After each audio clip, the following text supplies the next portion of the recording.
Il est temps de retrouver celui qui jouera vendredi et samedi prochain à l'entrepôt à Mulhouse. Dépêchez-vous, il reste encore 500 places. Willy Rovelli. Oui, Anne, en effet. Ça va. En effet, Anne, les gens se bousculent pour ne pas venir. Mais là n'est pas le propos, car ce matin, je dois vous le dire encore une fois, l'heure est grave. Oui, l'heure est grave, mes amis. Mais qu'est-ce qui s'est passé? Qu'est-ce que vous avez fait? Pourquoi vous avez humilié comme ça le Parti Socialiste?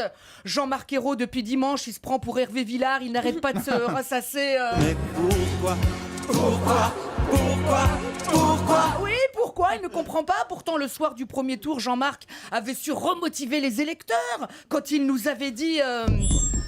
J'appelle tous les électeurs de gauche à se mobiliser prochain pour que la France T'arrives à l'imiter quand il s'en va, c'est dommage. et les réformes nécessaires au pays. Je compte sur vous. Vive la France, vive la République. Mais alors, qu'est-ce qui s'est passé? Mais pourquoi? Ouais, on a compris, les contents pour une fois qu'on le sort. L'autre, en tout cas, moi, je suis heureux de cette déroute parce que grâce à elle, on a le retour de Ségolène Royal. Vous l'avez vu arriver hier matin au premier conseil des ministres. Elle était belle, hein, toute de bleu vêtue. Oh, moi, je croyais au début que c'était un transformiste évadé de chez Michou, hein, mais non, c'était bien elle en bleu. À mon avis, ça devait être pour remercier l'UMP. Hein. C'était elle, la star. On se serait cru à Cannes, t'as vu?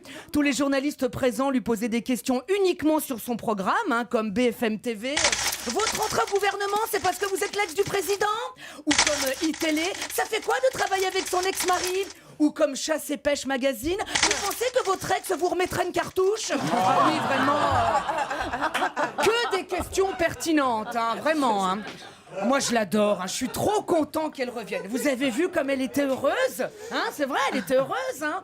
On dirait qu'elle a gagné un concours de Miss France, tu sais. Merci. Oh, je vais remettre à plat les cotax.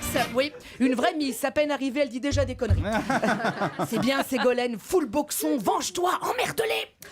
Moi, tu sais, depuis que j'ai su que c'est elle qui serait notre ministre de l'écologie, je fais déjà plus attention tellement que je l'aime. Par exemple, ma vieille batterie de scooter, maintenant, je la jette plus sur le trottoir. Non, c'est immonde, attends. Je la fous au fond de la Seine, c'est plus discret. Chez moi, je fais des économies, je ne tire plus la chasse, terminé. Oh. Non, maintenant, je fais pipi uniquement à Europe 1, c'est toi qui payes, je m'en fous. Oh non, j'ai bien vu que tout le monde se sentait plus concerné grâce à elle. Ce matin, j'ai même vu des SDF faire le tri des poubelles. Ça se mange, ça se mange pas. Oui, l'écologie est en route. Mais c'est vrai qu'elle est classe. C'est quand même autre chose que Georges Paul Langevin. Alors, pour ceux qui ne le savent pas, Georges, c'est une femme. Hein, et moi, je suis un homme. Vous suivez? Bon. Sous du genre, quoi. Voilà.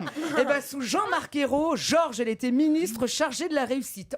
Ça lui a bien réussi, on sait toujours pas qui c'est. Là, elle a un prix véridique en regardant la télé qu'elle devenait ministre des Outre-mer. Madame Georges Paul Langevin, ministre des Outre-mer. Oh c'est qui celle-là encore? C'est toi, idiote! Ah non! Merde, je savais pas, dis donc. Alors, en cette semaine du développement durable, je te souhaite de durer, Ségolène. Bon, n'en fais pas trop quand même, hein. Protège-toi. Les jeunes aussi qui nous écoutent, s'il y en a, comme c'est le week-end du SIDAction, plus que jamais, c'est le moment de vous protéger, vous aussi. Alors, pour garder du 109, 110. Sandy Romanov sur Europe 1. 11h30, Anne Romanoff.